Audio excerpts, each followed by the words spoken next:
4 గంటల నుండి ఇప్పుడు కేవలం 1 గంట మిగిలి ఉంది. సరిగ్గా 4 గంటలకు ICCC ఏదైతే కోఆర్డినేషన్ సెంటర్గా వ్యవహరిస్తుందో ఇక్కడ నుండి ఒక మెసేజ్ ఇవ్వడం జరుగుతుంది. మొత్తం ఈ ప్రాంతం మొత్తం GHMC ప్రాంతంలో అక్కడ sirens మోగుతాయి.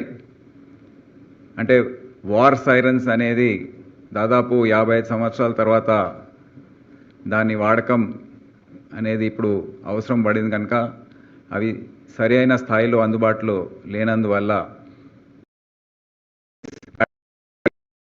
Traffic mobiles, industrial sirens ఏవైతే అందుబాటులో ఉన్నాయో అన్నీ కూడా ప్రతి జంక్షన్లో వారిని స్టేషన్ చేసి 2 నిమిషాల పాటు ఈ సైరన్ అనేది మోగుతుంది. ఈ సైరన్ మోగిన సందర్భంలో ప్రజలు ఏ విధంగా వ్యవహరించాలి అనేది వారిని కొద్దిగా మెంటల్గా మానసికంగా ఈ సన్నాహక చర్య అనేది తీసుకోవడం అనేది దీని ఉద్దేశం.